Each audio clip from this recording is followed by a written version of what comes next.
क्या करने वाले हैं? आज हम करने वाले हैं position vector which is again fifth type, it's not fourth, I am sorry. पहले हमने पढ़ा था लाइक पैरेलल, अनलाइक पैरेलल और इक्वल वेक्टर, फिर हमने पढ़ा यूनिट वेक्टर। आज हम पढ़ रहे हैं fifth type of vector that is position vector. अभी पोजीशन वेक्टर क्या है? A vector that is used to define the position of a point with respect to the origin. क्या मतलब है इस चीज़ का? फॉर एग्जाम्पल मैं एक कार्टेशियन कोऑर्डिनेट सिस्टम बना लेती हूँ। हमें पता है कार्टेशियन कोऑर्डिनेट सिस्टम या रेक्टेंगुलर कोऑर्डिनेट सिस्टम क्या होता है, जिसमें एक्सिस का इन्वॉल्वमेंट हो। किस किस एक्सिस का? एक्स एक्सिस का, ठीक है, वाई एक्सिस का और जी एक्सिस का। एक्सिस का इन्वॉल्वमेंट हो, हम उसको बोलते हैं कार्टेशियन कोऑर्डिनेट सिस्टम या रेक्टेंगुलर कोऑर्डिनेट सिस्टम। अब मेरे पास कोई वेक्टर है जो कि ओरिजिन से बनाई हुई है और यहाँ पर कोई पॉइंट बना दिया जिसको हमने बोल दिया पॉइंट पी, ठीक है। अब ये हमें पता है कि ये हमारे पास होता है ओरिजिन पॉइंट, जहाँ पर वेक्टर स्टार्ट होते हैं बनाना, या जहाँ से हमारे पास X axis, Y axis, Z axis 0 0 होते हैं, उसको हम बोलते हैं ओरिजिन, जहाँ से स्टार्ट हो रहा है। तो ओरिजिन से हमने एक वेक्टर बनाया और हमने एक पी पॉइंट तक कोई वेक्टर बनाया। इस वेक्टर को हम बोलते हैं कि this vector is position vector. क्यों बोला हमने इसको पोजीशन वेक्टर है? क्योंकि ये यूज़ किया हुआ है to give the position of a point. इस पॉइंट की पोजीशन देने के लिए ये वेक्टर यूज़ किया हुआ है with respect to its origin. Origin के रिस्पेक्ट से इस पॉइंट की डायरेक्शन या पॉइंट के लेंथ को ये हमारे पास डायरेक्शन दे रहा है, इस वजह से हम इसको बोलते हैं पोजीशन वेक्टर। अब इसको हम रिप्रेजेंट कैसे करते हैं? सिंस हमारे पास ये ओरिजिन से लिया जाता है तो आप ओ लिखते हो और फिर कहाँ तक? किसी भी पॉइंट पी तक। और हमें पता है वेक्टर को लिखने का क्या तरीका है, ऊपर आप एरो बना दो। तो this is what we call position vector. O P लिखोगे तो इसका मतलब है position vector at point P with respect to origin. अब इसको लिखते कैसे हैं? आप इसको आर से लिख सकते हो, या आप ओ पी लिखो, उसके ऊपर वेक्टर बना दो, या आप आर लिख लो। फॉर एग्जाम्पल ये मेरे पास कोई वेक्टर था ए, ठीक है, जिसको मैं ओ ए भी लिख सकती हूँ ऑफ कोर्स, ठीक है। तो अब मैं यहाँ पर कैसे लिखूँगी? आर ए, मतलब यहाँ पर क्या है, पोजीशन वेक्टर ऑफ ए किसके इक्वल होगा? कोई चीज़ हम एक्स एक्सिस पर चले होंगे, उसका कंपोनेंट क्या यूज़ करते हैं, आई कैप। फिर जे पर चले होंगे, सॉरी वाई पर चले होंगे, उसके साथ जे कैप। और फिर के पर चले होंगे और के ऊपर हम क्या करते हैं, जेड पर चले होंगे और जेड के लिए हम क्या यूज़ करते हैं, के कैप। तो ये हमारे पास सिंपल रिप्रेजेंटेशन होती है ऑफ अ पोजीशन वेक्टर। अब पोजीशन वेक्टर के हमारे पास 2-3 और नाम होते हैं। कौन से वो 2-3 नाम है? पोजीशन वेक्टर को हम लोकेशन वेक्टर भी बोल सकते हैं, पास पेपर में आया हुआ क्वेश्चन है। लोकेशन वेक्टर क्यों बोलते हैं हम इसको लोकेशन वेक्टर? क्योंकि हमने बोल दिया कि ये हमें पोजीशन बताता है of point P with respect to its origin. तो ये लोकेशन बता रहा है ना किसी पॉइंट की, पोजीशन बता रहा है, लोकेशन बता रहा है, दोनों एक दूसरे के सिनोनिम्स के हैं ऑफ कोर्स। तो ये हमें लोकेशन वेक्टर हम इसको बोल सकते हैं। इसका थर्ड नाम हो सकता है रेडियल वेक्टर। रेडियल वेक्टर, आप लोगों ने रेडियस तो पढ़ा होगा है ना, जो कि सेंटर से लिया जाता है। अभी हम पढ़ते हैं ये रेडियस क्या होता है। ये सब मेरा सर्कल है, रेडियस हमारे पास क्या होता है, सेंटर से लेके, मतलब ओरिजिन से लेके, ओरिजिन सेंटर को हम ओरिजिन बोल सकते हैं ना, वहाँ से लेके कोई point P on the circle तक का डिस्टेंस हम बोलते हैं this is a r which is radius. तो यही तो हमारे पास ये देखो पोजीशन वेक्टर है कि ओरिजिन से लेके किसी भी पॉइंट पी तक का डिस्टेंस, जिसको हमने रेडियल वेक्टर बोल दिया। इसका एक और नाम भी हो सकता है जिसको हम बोलते हैं displacement vector. This is the shortest distance. हम डिस्प्लेसमेंट किसको बोलते हैं, this is the shortest distance है ना, तो इसको हम डिस्प्लेसमेंट वेक्टर भी बोल सकते हैं। तो क्वेश्चन कुछ भी आ सकता है कि position vector is also known as, आपको ऑप्शंस दे सकता है location vector, radial vector, displacement vector. तो आपको चूज करना होगा ऑल ऑफ दीज, मतलब ये सारे पोजीशन वेक्टर के ही नाम है। Is this clear? ताकि हम आगे चलें हमारे सिक्स्थ टाइप पर।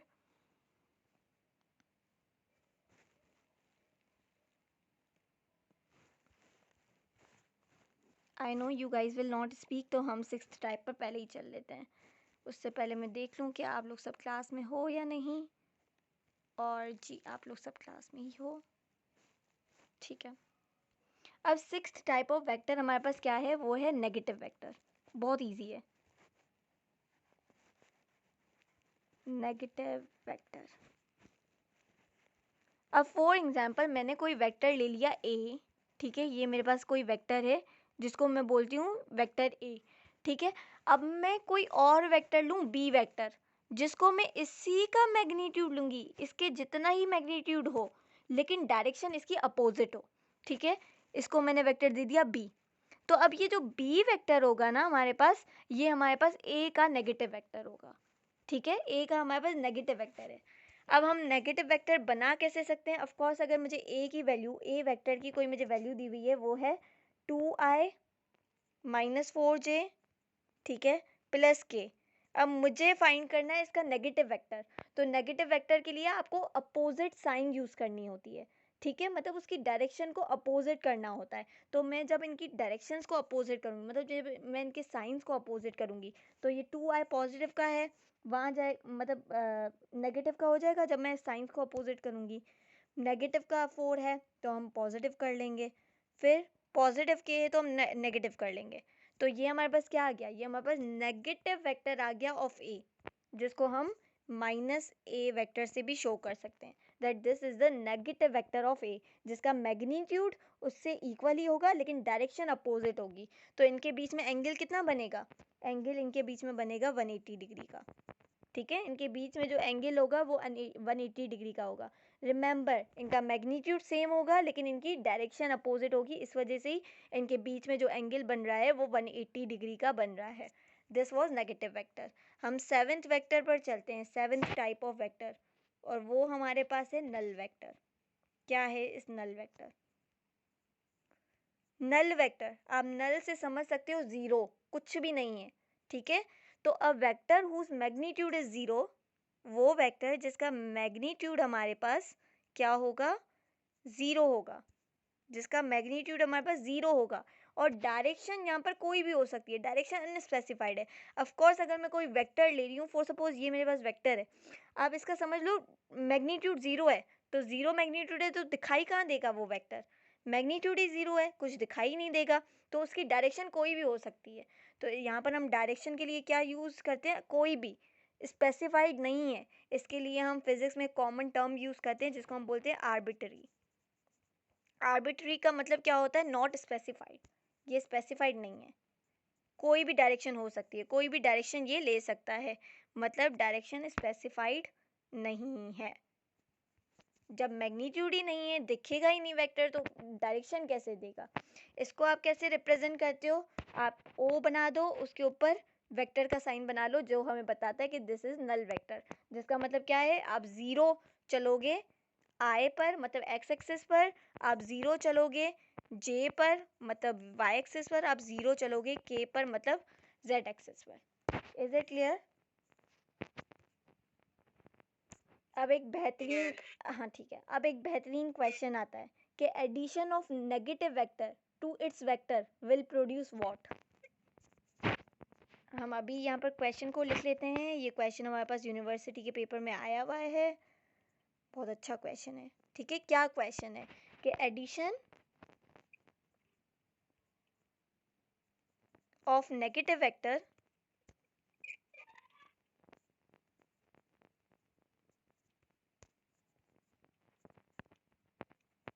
टू इट्स वेक्टर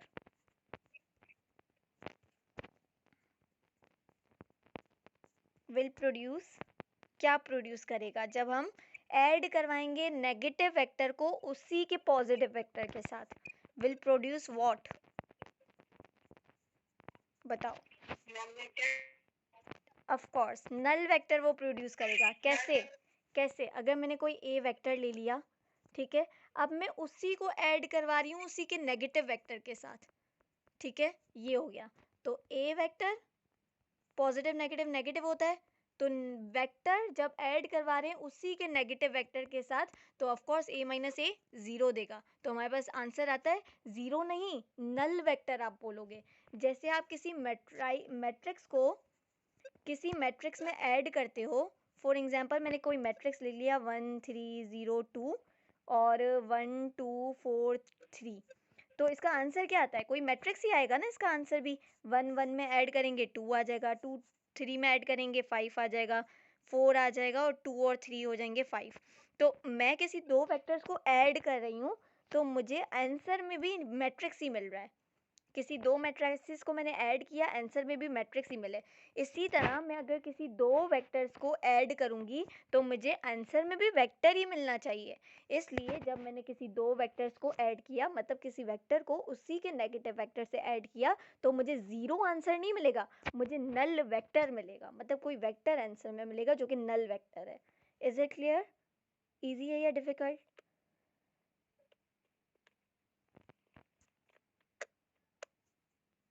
ताकि हम आगे बढ़ें। और अब यहाँ पर हमारे पास एक क्वेश्चन आया हुआ है। ये हमारे पास AKU 2015 में क्वेश्चन आया हुआ है। AKU 2015 में क्वेश्चन क्या आया हुआ है कि all negative vectors are anti parallel vectors but all anti parallel vectors are not negative vectors. Is this statement true और false? Do you want me to write this entire statement?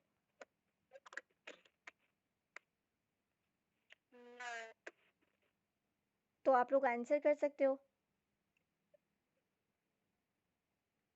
चलो मैं थोड़ा सा वो समरी की तरह लिख सकती हूँ कि जो ऑल नेगेटिव वेक्टर्स हमारे पास होते हैं NV, मतलब negative vectors, are anti parallel vectors. बोलते हैं कि जो सारे नेगेटिव वेक्टर्स होते हैं ना, वो होते हैं एंटी पैरेलल वेक्टर्स।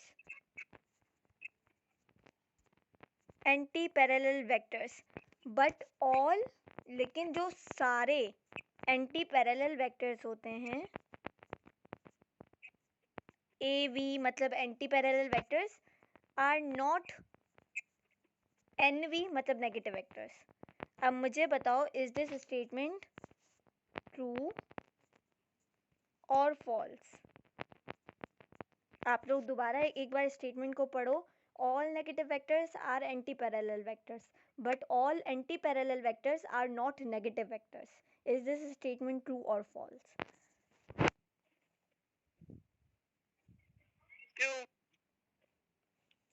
आप लोग बोलते हो ये ट्रू है,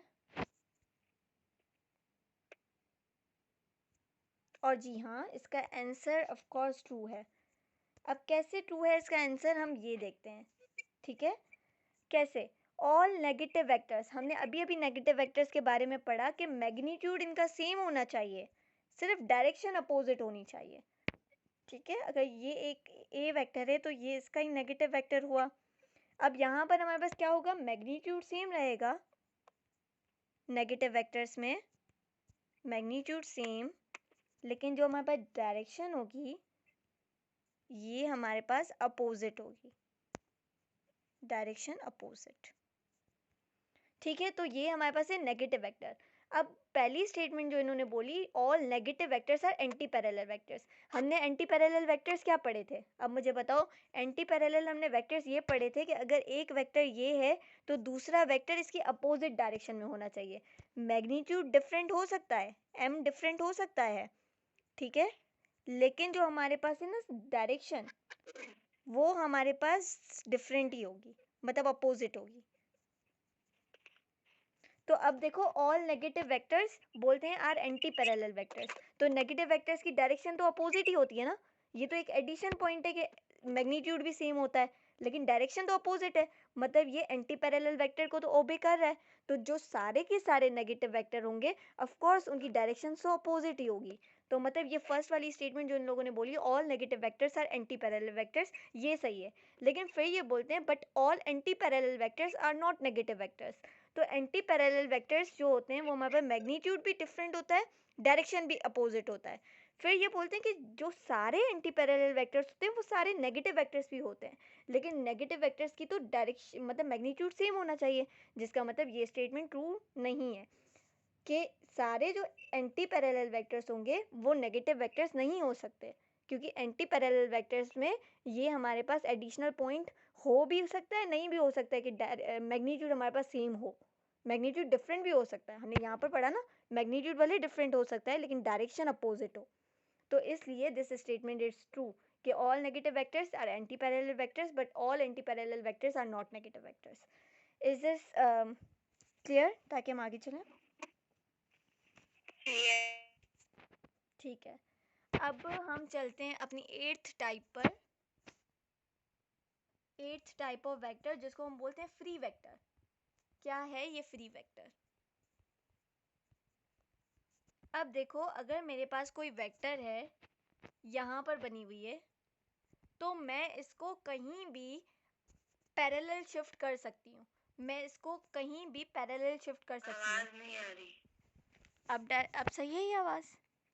हाँ, अब सही है। ठीक है, तो अगर मेरे पास कोई वेक्टर बना हुआ है,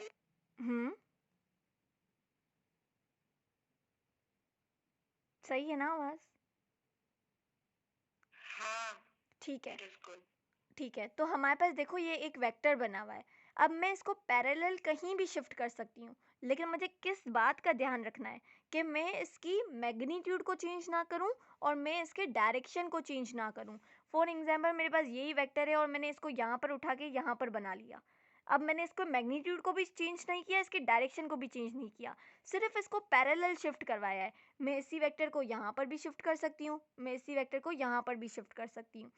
ऐसे वेक्टर को हम बोलते हैं free vector. A vector which can be moved anywhere in a plane. वो वेक्टर जो कि कहीं भी मूव कर सकता है किसी प्लेन में, पैरेलल टू इटसेल्फ, कि इसके ही पैरेलल में कहीं भी इस वेक्टर को मूव करवा लूँ अपने प्लेन में, उसको हम बोलते हैं फ्री वेक्टर।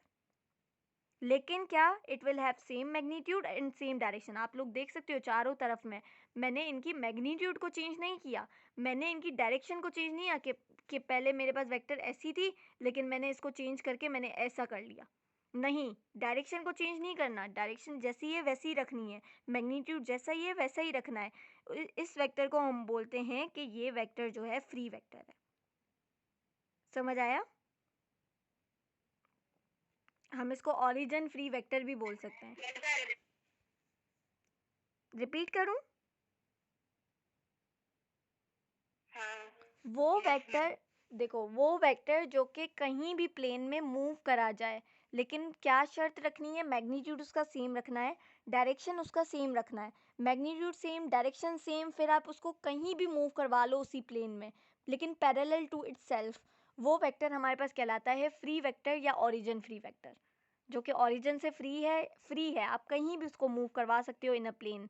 मैग्नीट्यूड को ना चेंज करें और डायरेक्शन को भी चेंज ना करें, फिर कहीं भी मूव करवा लें। क्लियर?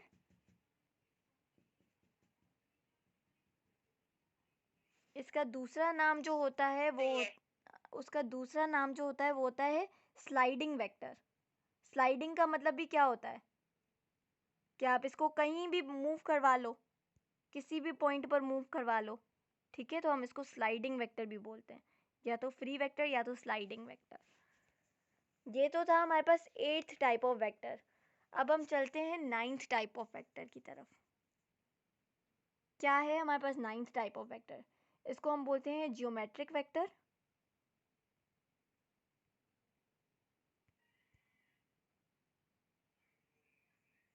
या हम इसको बोलते हैं अलजेब्रिक वेक्टर। अलजेब्रिक भी बोलते हैं, जियोमेट्रिक भी बोलते हैं। ठीक है, ये हमारे पास कॉन्सेप्ट नहीं था सिंध की बुक में। ये जो कॉन्सेप्ट है ये उठाया गया है फेडरल की बुक से, तो ये फेडरल में कॉन्सेप्ट दिया हुआ है, लेकिन हमें जानना बहुत इंपॉर्टेंट है कि ये एक्चुअली है क्या। क्या मतलब है जियोमेट्रिक या अलजेब्रिक वेक्टर का? वो वेक्टर जो कि किसी रेफरेंस के बिना ड्रॉ किया जाए, वो वेक्टर जिसका रेफरेंस कुछ भी ना हो। It is drawn without any reference, without reference, very important point, without reference. इसका क्या मतलब है? देखो, अगर मैंने कोई वेक्टर ड्रॉ कर लिया, ये किसी भी एक्सिस के ऊपर नहीं है, नॉट इन एक्सिस, ना एक्स एक्सिस पर है ना वाई एक्सिस पर है, ना ओरिजिन से ड्रॉ किया हुआ है। अगर ओरिजिन से ड्रॉ करते तो ऑफ कोर्स पोजीशन वेक्टर हो सकता था, है ना। और इसको हम पैरेलल शिफ्ट भी नहीं कर सकते, पैरेलल शिफ्ट कर सकते तो वो फ्री वेक्टर बन जाता। लेकिन हमने ऐसा कोई वेक्टर ड्रॉ कर लिया जो कि एक्सिस पर भी नहीं है और इसका कोई रेफरेंस नहीं है, इसको हम बोलते हैं ज्योमेट्रिक वेक्टर या अलजेब्रिक वेक्टर, या आप बोल सकते हो ज्योमेट्रिक वेक्टर या अलजेब्रिक वेक्टर। क्लियर? आगे बढ़ें।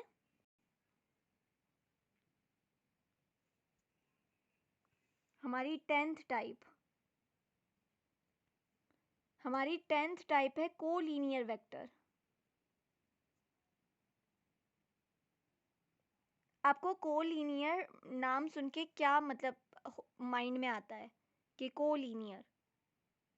मतलब दोनों कोलाइड या नहीं नहीं, फिर कोलाइड तो नहीं, कोलिनियर। अगर इसको एक ही 0 या 180 डिग्री एंगल पर एक ही नहीं, डायरेक्शन पे ये तो देखो 0 आपने, या 180 ये डिग्री तो एंगल पर हो। ठीक है प्रिंसी, ये तो आपने एडिशनल पॉइंट बता दिया कि ये 0 भी हो सकता है, 180 डिग्री पर भी हो सकता है, लेकिन एक्चुअली कोलिनियर सुन के आपके माइंड में आता क्या है? कोलिनियर एक ही एक्सिस पे हो।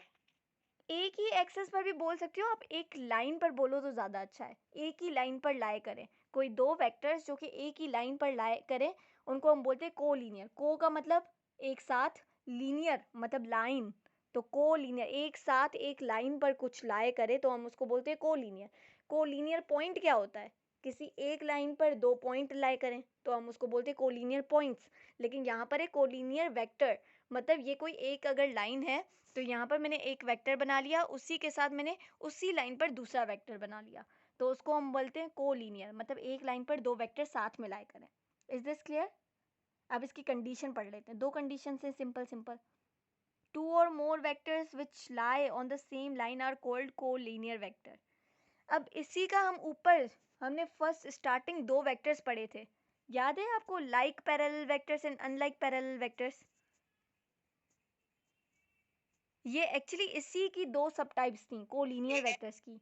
तो लाइक पैरेलल वेक्टर्स हमारे पास क्या थी कि हमारे पास लाइक पैरेलल वेक्टर्स क्या थी, ये एक वेक्टर था, उसी का मैंने डायरेक्शन मतलब मैग्नीट्यूड कुछ भी हो सकता है। अगर ये देखो छोटा मैग्नीट्यूड है तो ये मैंने बड़ा मैग्नीट्यूड बना लिया, लेकिन अब लाइन देखो एक है, ये एक ही लाइन है।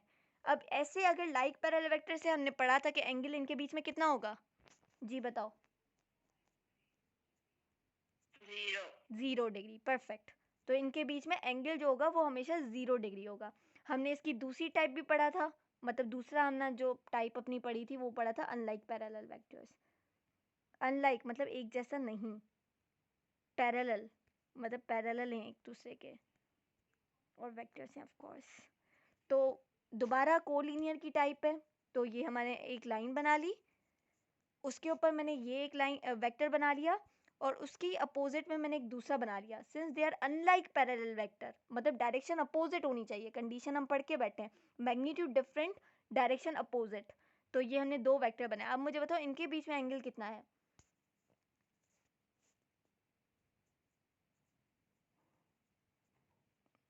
डायरेक्शंस अपोजिट हैं। देखो अगर मैं इसको ऐसे बनाऊं कि ये है एक वेक्टर, एक ये वेक्टर है, इनके बीच में एंगल कितना होगा?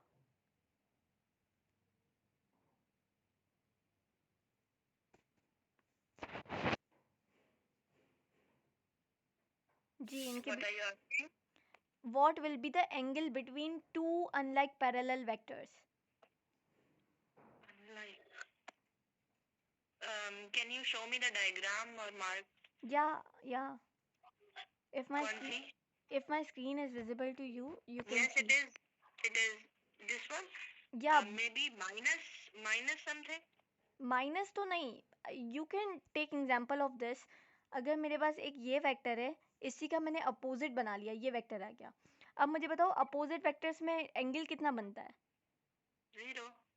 नहीं, वो तो हमारे पास लाइक पैरेलल, मतलब एक ही डायरेक्शन में हो तब 0 बनेगा ना, तो यहाँ पर this opposite is in direction है। 180. 180 डिग्री, डेफिनेटली। देखो 180 Okay. डिग्री बन रहा है ना एक इस डायरेक्शन में। अब मैं इसी को ही पैरेलल शिफ्ट करवाऊँ तो यहाँ पर आ जाएगी, तो अब इनके बीच में एंगल कितना बना? 180 डिग्री। Yes. तो अनलाइक पैरेलल वेक्टर्स में 180 का डिग्री बनता है और लाइक पैरेलल में 0 डिग्री बनता है। और ये हमारे पास दोनों टाइप्स हैं कोलिनियर वेक्टर की।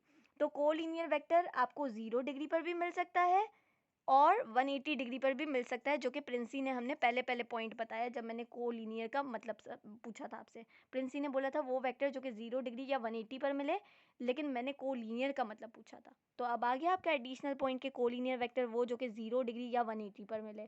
तो like parallel vector, unlike parallel vectors are both collinear vectors. Is it clear? ताकि हम अपनी लास्ट टाइप को डिस्कस करें 11th, जो कि है coplanar vectors.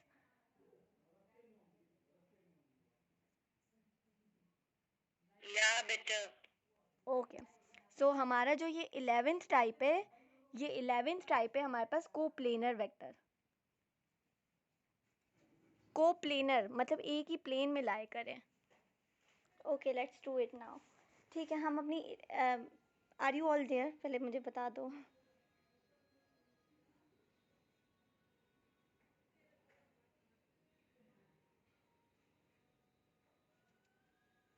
Ji, M I audible, ताकि हम स्टार्ट करें।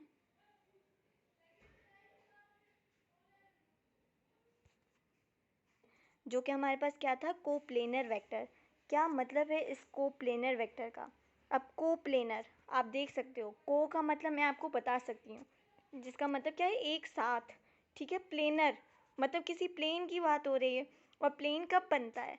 किसी दो एक्सिस के मिलने से बनता है। दो एक्सिस मिलते हैं और उनके बीच का एरिया जो होता है उसको हम बोलते हैं plane. Plane is what? Plane is basically area between two axis. It is area between two axis, no? तो उसको हम बोलते हैं कि ये हमारा प्लेन है। अभी कोई भी दो वेक्टर्स जो कि एक ही प्लेन में लाए करें, या कोई भी तीन वेक्टर्स भी हो सकते हैं जो कि एक प्लेन में लाए करें, or what we call coplanar vectors. तो फॉर एग्जांपल मेरे पास ये एक प्लेन आ गया और इसी में हमारे पास दो वेक्टर्स लाए करें, एक ये वाला, एक ये वेक्टर लाए करिए। तो हम ये, इसको हमने नाम दे दिया, ये है ए वेक्टर, इसको हमने नाम दे दिया दिस इज बी वेक्टर। तो these both A and B vectors are coplanar. A and B vector are coplanar. तो coplanar is इतना easy. Vectors are coplanar. मुझे बताओ टाइप्स क्लियर हैं सारी? अगर किसी भी टाइप में अभी तक कुछ भी कंफ्यूजन हो तो आप लोग पूछ सकते हो। Two or more vectors lie in one or common plane is what we call coplanar vectors. If you have any confusion in any type now, you can ask. If not, तो हम आगे बढ़ें। Do you have recorded lectures for these? Yeah, my recording is going on.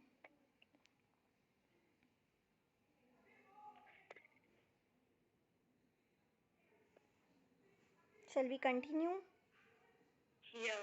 Okay, तो अब हम basically हमारे operations, हमने vectors को पढ़ लिया, वेक्टर्स क्या होते हैं, हमने सारी वेक्टर्स की 11 टाइप्स को देख लिया। अब हमें ऑपरेशंस भी तो देखने हैं वेक्टर पर। बेसिकली हमारे पास ऑपरेशंस क्या होते हैं? अगर मैं आपसे पूछूं व्हाट आर ऑपरेशंस, तो आप लोग क्या बोलोगे? कि हमारे पास एडिशन होता है, सब्ट्रैक्शन होता है, मल्टीप्लिकेशन होता है और डिवीजन होता है मतलब ऑपरेशंस में। तो ऑपरेशंस में हमारे पास प्लस भी होता है, माइनस भी होता है, मल्टीप्लाई भी होता है, डिवाइड भी होता है। These are what we call operators. ठीक है, ये हमारे पास ऑपरेशंस कहलाए जाते हैं। अब ये तो हमारे पास बेसिकली टू नंबर्स के बीच में भी ऑपरेशन होते हैं। जैसे कि मैं टू में टू प्लस कर दूँ तो मुझे फोर मिलता है, टू को मल्टीप्लाई करवा दूँ टू से तो मुझे फोर मिलता है, टू को डिवाइड करवा दूँ टू से तो मुझे वन मिलता है, और टू को सब्ट्रैक्ट करवा दूँ टू से तो मुझे ज़ीरो मिलता है। तो ये हमारे पास बेसिक ऑपरेशंस हैं ऑन द नंबर्स। हम मैट्राइसिस में भी ऑपरेशंस करते हैं कि एक मैट्रिक्स को दूसरे मैट्रिक्स में ऐड करते हैं, एक मैट्रिक्स को दूसरे मैट्रिक्स से सब्ट्रैक्ट करवाते हैं, एक मैट्रिक्स को मल्टीप्लाई करवाते हैं दूसरे मैट्रिक्स से, और डिवीजन तो मैट्राइसिस में पॉसिबल नहीं है। इसी तरह हमारे पास वेक्टर्स में भी ऑपरेशंस अप्लाई किए जाते हैं कि दो वेक्टर्स आपस में ऐड भी होते हैं, सब्ट्रैक्ट भी होते हैं, मल्टीप्लाई भी होते हैं, और डिवीजन जैसे कि मल्टीप्लिकेशन मैट्राइसिस की तरह, जैसे मैट्राइसिस में डिवीजन पॉसिबल नहीं है, एक मैट्रिक्स कभी भी दूसरे मैट्रिक्स से डिवाइड नहीं हो सकता, इसी तरह एक वेक्टर कभी भी दूसरे वेक्टर से डिवाइड नहीं हो सकता। तो division of course is not possible, लेकिन एडिशन पॉसिबल है, सब्ट्रैक्शन पॉसिबल है, और मल्टीप्लिकेशन भी पॉसिबल है। चलो अब हम ऑपरेशंस पर चलते हैं। फॉर एग्जांपल मेरे पास कोई एक वेक्टर है ए, ठीक है, और मुझे इसको इसमें ऐड करवाना है कोई बी वेक्टर, और ए वेक्टर की जो मुझे वैल्यू दी हुई है वो है 2,4,0 फॉर सपोज। इसमें मुझे ऐड करवाना है कोई बी वेक्टर जिसकी मुझे वैल्यू दी हुई है 4,2,1। तो मुझे पता है these are now in the ordered pair forms. अगर मुझे ऑर्डर पेयर फॉर्म में खोलना है इसको तो मैं कैसे खोलूँगी? A vector plus B vector equal, अब देखो मुझे ऑर्डर पेयर फॉर्म में खोलना है, मतलब अब मुझे ब्रैकेट्स नहीं चाहिए और इनके साथ इनके कंपोनेंट्स चाहिए आई जे के। तो 2 मुझे पता है एक्स के अलोंग होता है, तो एक्स के अलोंग आई आता है। फिर 4 वाई का कंपोनेंट है, तो वाई के अलोंग जे आता है। और 0 के लिखूँ ना लिखूँ डजेंट मैटर। इसमें मुझे ऐड करवाना है बी वेक्टर को, तो बी वेक्टर क्या है 4i plus 2j plus 1k लिखो या k लिखो डजेंट मैटर। अब वेक्टर्स की एडिशन हमारे पास क्या कहता है कि सेम कंपोनेंट वाले, जैसे कि हम बोलते हैं like terms will be added to itself, अगर लाइक टर्म्स हैं तो वो लाइक टर्म में ही ऐड होंगी। तो मुझे बताओ आई का कंपोनेंट आई में ही ऐड होगा ना, मैं आई का जे में थोड़ी ना कंपोनेंट ऐड करवा सकती हूँ, ऑफ कोर्स नॉट। तो आई का कंपोनेंट हम आई में ही ऐड करवाएंगे, तो हमारे पास 2 + 4 कितना हो जाएगा 6 हो जाएगा, और इनके साथ इनका आई कंपोनेंट आ गया। फिर आप जे का जे में ऐड करवाओगे, मतलब 4 + 2 = 6, तो 6j हो गया। और k यहाँ पर है नहीं, 0k था, यहाँ पर सिर्फ एक है, तो ये एक आ गया। तो ये मेरे पास आ गई एडिशन, सिंपल एडिशन। समझ आया ये कि दो वेक्टर्स आपस में ऐड कैसे होंगे। अब इसी तरह हम सब्ट्रैक्शन ले लेते हैं, ये तो हमारे पास था एडिशन, ये हमारे पास था एडिशन। अब हम ले रहे हैं सब्ट्रैक्शन। सब्ट्रैक्शन भी ऑफ कोर्स लाइक कंपोनेंट्स वाला लाइक से ही होगा। तो अब मैं बोलूँ यही मेरे पास दो वेक्टर्स है, अब मुझे सब्ट्रैक्शन इसका फाइंड करना है। ए वेक्टर करना है -b, मतलब बी वेक्टर को सब्ट्रैक्ट करवाना है ए से। तो ए वेक्टर मेरे पास क्या है 2i + 4j, ठीक है।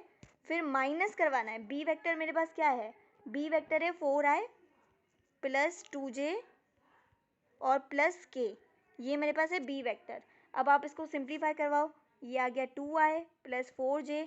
जब ये माइनस की साइन मल्टीप्लाई होगी सबके साथ, तो माइनस का 4i माइनस का 2j और माइनस का k। अब क्या करवाना है, सिंप्लीफाई करवाना है, i में से सब्ट्रैक्ट होगा, तो 2i - 4i कितना होगा -2i, ठीक है। फिर 4j - 2j कितना होगा प्लस का 2j, और यहाँ पर k का कोई कंपोनेंट है नहीं, तो ये सिर्फ माइनस का k आ गया। तो ये क्या है हमारे पास a vector minus b vector. समझ आया सब्ट्रैक्शन कैसे होगी किसी भी दो वेक्टर्स के बीच में।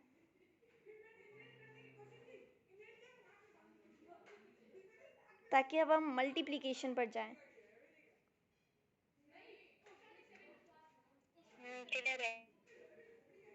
चले मल्टीप्लिकेशन, चलो अब मल्टीप्लिकेशन, ठीक है। अब मल्टीप्लिकेशन हमारे पास दो टाइप्स की हो सकती है।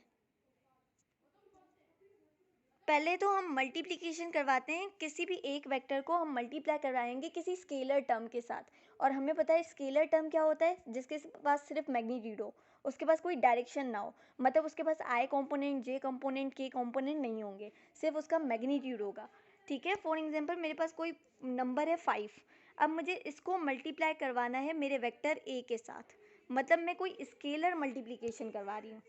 स्केलर मल्टीप्लिकेशन का मतलब क्या है कि मैं किसी स्केलर टर्म को मल्टीप्लाई करवा रही हूँ किसी वेक्टर के साथ। तो मैं 5 को मल्टीप्लाई करवाऊँगी, ए का दोबारा वेक्टर ले लो, क्या लिया था हमने 2i + 4j, तो 2i + 4j। अब जब हम इसको मल्टीप्लाई करवाएंगे तो ये 5 इससे भी मल्टीप्लाई होगा, 5 इससे भी मल्टीप्लाई होगा, सिंपल मल्टीप्लिकेशन है ये तो 5 2 ज़ा 10i हो गया, प्लस 5 4 ज़ा हमारे पास 20j हो गया, 20j। तो ये हमारे पास है बेसिक स्केलर मल्टीप्लिकेशन, ठीक है। लेकिन अब तो ये हमने लिया था पॉजिटिव का 4, मैं इसकी जगह नेगेटिव का 4 भी तो ले सकती हूँ। नेगेटिव का 5 ले लिया अब मैंने, अब नेगेटिव के 5 को मैं दोबारा ए वेक्टर से मल्टीप्लाई करवाती हूँ, तो नेगेटिव का 5 मल्टीप्लाई बाय 2i जो कि हमारा ए वेक्टर था प्लस 4j, ये हमारा ए वेक्टर था। अब मैं माइनस के 5 को मल्टीप्लाई करवाऊँगी 2 से, तो माइनस का 10i, और माइनस का 5 × 4, तो हमारे पास माइनस का 20j। तो आप लोग देख सकते हो कि दोनों सूरत में हमारे पास आंसर देखो मैग्नीट्यूड सेम मिल रहा है, 10i 20j 20j, लेकिन अपोजिट साइन में मिल रहा है, ठीक है, साइन अपोजिट हो रही है। क्या ये समझ आ रहा है?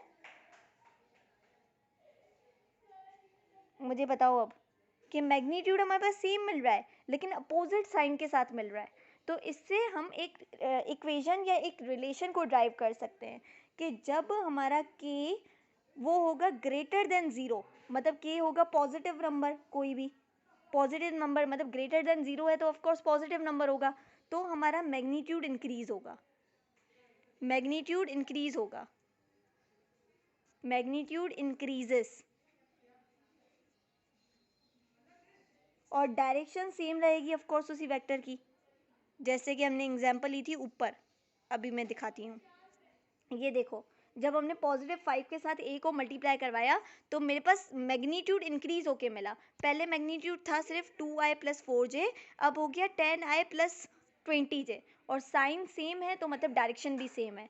तो when we multiply our vector with any positive number which is greater than zero, तो हमारा magnitude increases and direction remain same.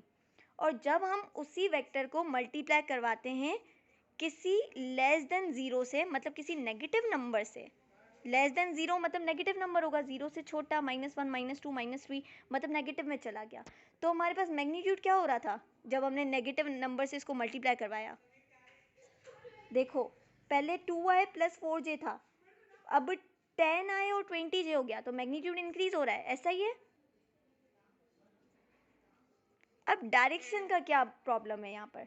Direction देखो, पहले पॉजिटिव पॉजिटिव था, अब यहाँ पर आते मल्टीप्लाई करवा के इसको नेगेटिव नंबर से, नेगेटिव नेगेटिव हो गया, मतलब डायरेक्शन इसकी अपोजिट हो गई, तो डायरेक्शन क्या हो गई? डायरेक्शन हमारे पास अपोजिट हो गई। मुझे बताओ क्या ये रिलेशन क्लियर है कि जब हम किसी वेक्टर को मल्टीप्लाई करवाएंगे हमारे स्केलर टर्म के साथ, अगर वो पॉजिटिव है तो हमारा मैग्नीट्यूड सेम रहेगा, डायरेक्शन भी सेम रहेगी, लेकिन अगर ही हम उसको मल्टीप्लाई करवा रहे हैं किसी नेगेटिव नंबर के साथ which is less than zero, तो हमारे पास मैग्नीट्यूड तो इंक्रीज होगा लेकिन डायरेक्शन अपोजिट हो जाएगी। तो दोनों सूरत में मल्टीप्लाई करवाने पर मैग्नीट्यूड इंक्रीज हो रहा है लेकिन डायरेक्शन सेम पॉजिटिव के साथ हो रही है, और डायरेक्शन नेगेटिव हमारे पास हो रही है नेगेटिव नंबर से मल्टीप्लाई करवाने पर। Is this clear? Scalar multiplication. अभी आपको याद आ रहा होगा ये सर लियाकत वाला लेक्चर कि जब हम स्केलर टर्म को मल्टीप्लाई करवाते हैं तो मैग्नीट्यूड हमेशा इंक्रीज होता है, लेकिन पॉजिटिव नंबर से मल्टीप्लाई करवा रहे हैं तो डायरेक्शन सेम रहेगी, नेगेटिव नंबर से मल्टीप्लाई करवा रहे हैं तो डायरेक्शन अपोजिट हो जाएगी। बताओ, if it is not clear मुझे आप लोग बताओ ताकि I should repeat once more. No, it is clear, but एक क्वेश्चन है टेंथ का, हम जब भी स्केलर की एडिशन करवाते हैं किसी वेक्टर के साथ, नहीं, तो वो स्केलर possible क्यों नहीं होता? को स्केलर कोई भी ऐड नहीं हो सकता वेक्टर के अंदर।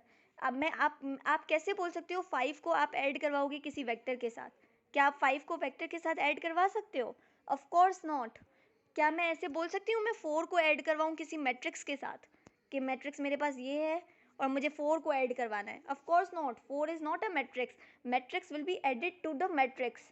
इसी तरह vector will be added to the vector only, vector will not be added to any scalar term.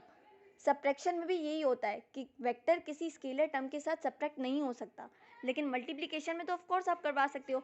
आप 4 को जब मल्टीप्लाई करवाओगे किसी मैट्रिक्स के साथ तो वो तो मल्टीप्लाई होगा, 4 हर एलिमेंट के साथ मल्टीप्लाई होगा, 4 हो जाएगा, 4 2 ज़ा 8 हो जाएगा, 4 2 ज़ा 8 और 4 1 ज़ा 4, तो ये आंसर होता है। तो स्केलर टर्म्स का मल्टीप्लिकेशन तो पॉसिबल है वेक्टर या मैट्रिक्स के साथ, लेकिन एडिशन या सब्ट्रैक्शन स्केलर टर्म्स का वेक्टर या मैट्रिक्स के साथ पॉसिबल नहीं है। Is it clear?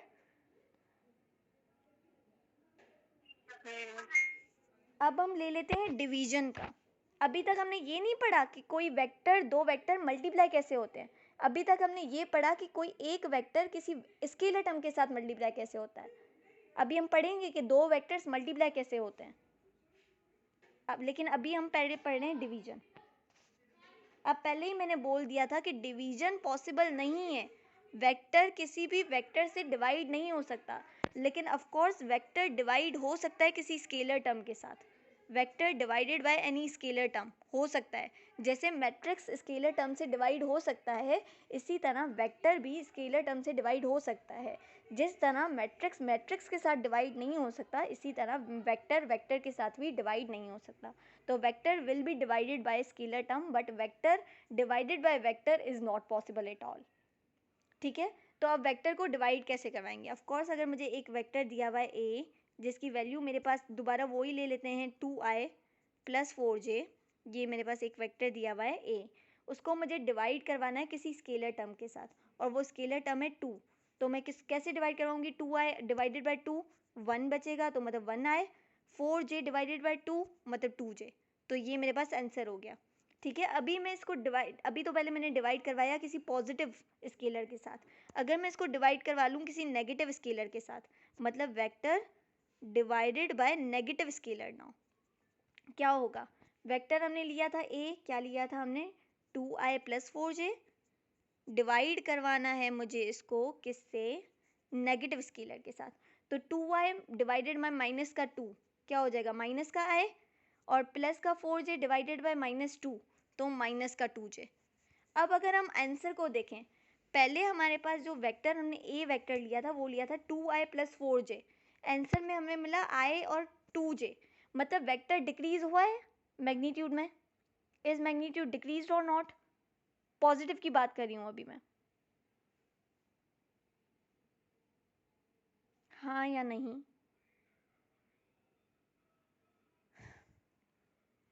प्लीज़ बोलो ताकि हम उसके बाद लास्ट हमारे बहुत अच्छे वाले टॉपिक पर जाए।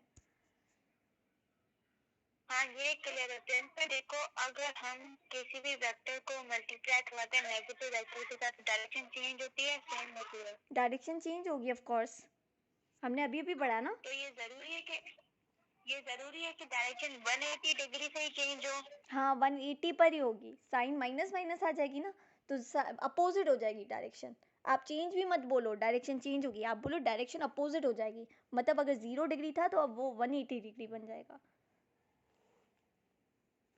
चलो ठीक है। अब देखो हम डिवीजन पर पढ़े, तो मुझे पहले ये बताओ कि मैग्नीट्यूड 2i + 4j था, उससे हमारे पास आया i + 2j, मैग्नीट्यूड इंक्रीज हुआ या डिक्रीज हुआ?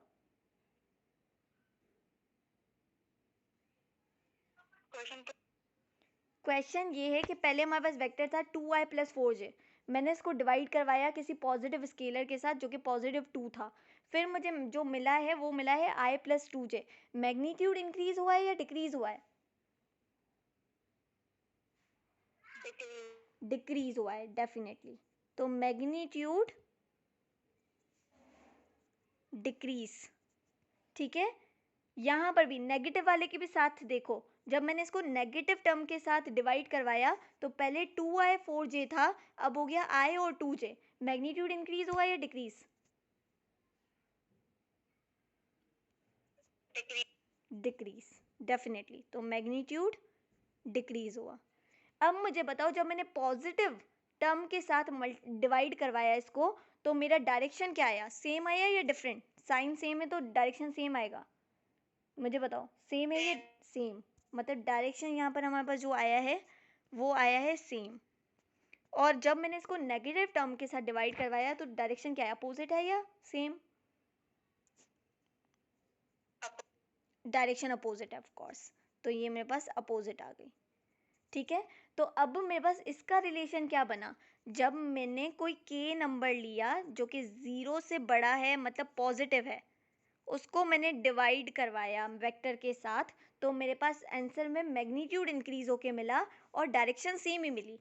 लेकिन जब मैंने के नंबर वो लिया और वो मैंने लेस देन 0 लिया, मतलब कोई नंबर नेगेटिव से डिवाइड करवाया वेक्टर को, तो मेरे पास आंसर में मैग्नीट्यूड तो दोबारा डिक्रीज ही हुआ। जैसे मल्टीप्लिकेशन में दोनों टाइम इंक्रीज हो रहा था, वैसे डिवीजन में दोनों टाइम डिक्रीज ही हो रहा है, यहाँ पर भी डिक्रीज, यहाँ पर भी डिक्रीज। वहाँ पर पॉजिटिव नंबर से मल्टीप्लाई करवाने पर साइन सेम रह रहा था, डायरेक्शन सेम रह रही थी, इसी तरह पॉजिटिव नंबर से डिवाइड करवाने में यहाँ पर भी सेम साइन रह रहा है, मतलब सेम डायरेक्शन रह रहा है। वहाँ पर नेगेटिव नंबर से मल्टीप्लाई करवाने पर हमारे पास अपोजिट डायरेक्शन मिली थी, यहाँ पर भी नेगेटिव नंबर डिवाइड करवाने से अपोजिट डायरेक्शन मिली। क्या ये रिलेशन क्लियर है? इसके बहुत ज़्यादा MCQs आते हैं, जब तक आपको ये क्लियर नहीं होगा आपको बहुत अच्छी तरह समझ आ ही नहीं सकता कुछ।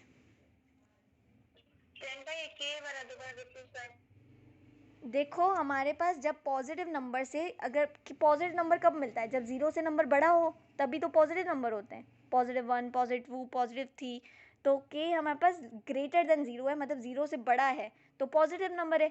तो अगर आप पॉजिटिव नंबर से डिवाइड करवाओगे अपने वेक्टर को तो आपका मैग्नीट्यूड तो डिक्रीज होगा, लेकिन साइन सेम है तो मतलब डायरेक्शन सेम होगी। Magnitude decreases, direction same.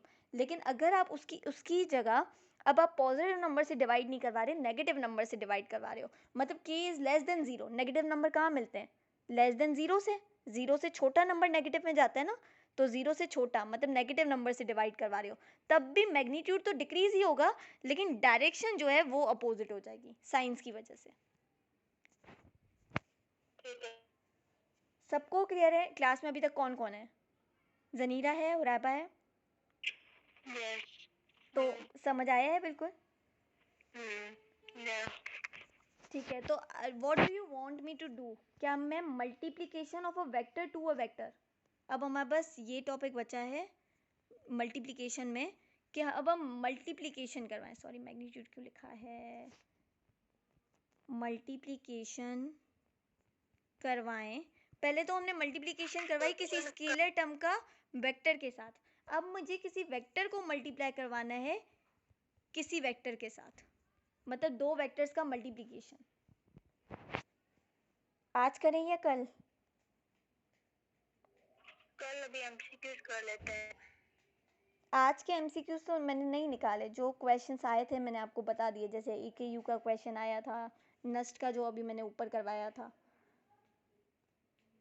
इसके लेस देन ग्रेटर देन के हिसाब से कोई क्वेश्चन नहीं है? वो मैं खुद बना सकती हूँ ऑफ कोर्स। चलो फिर बनाओ, 3 मिनट तो है। ठीक है, बना लेते हैं। चलो क्वेश्चन देते हैं कि नंबर या k is less than zero, कोई भी स्केलर टर्म है जो कि लेस देन ज़ीरो है और वो डिवाइड करवाइए किसी वेक्टर के साथ। Magnitude decreases of course. What about direction? If it is remain same or opposite, what will be the answer? Opposite of course, क्योंकि हम नेगेटिव टर्म से डिवाइड करवा रहे हैं। इसके इतने वो कॉम्प्लिकेटेड क्वेश्चंस नहीं आते, बस ये MCQs के रिलेटेड बहुत क्वेश्चंस आते हैं कि अगर k से डिवाइड करवाया या k से हम ये टॉपिक आज कर सकते थे कि मल्टीप्लिकेशन किसी दो वेक्टर्स का, dot product and cross product, but this is actually wide topic कि डॉट प्रोडक्ट भी पढ़ेंगे, क्रॉस प्रोडक्ट भी पढ़ेंगे। I have a class at 9, so let's not do it. Okay then we will be doing it tomorrow, कि हमारे पास dot product होगा और cross product होगा।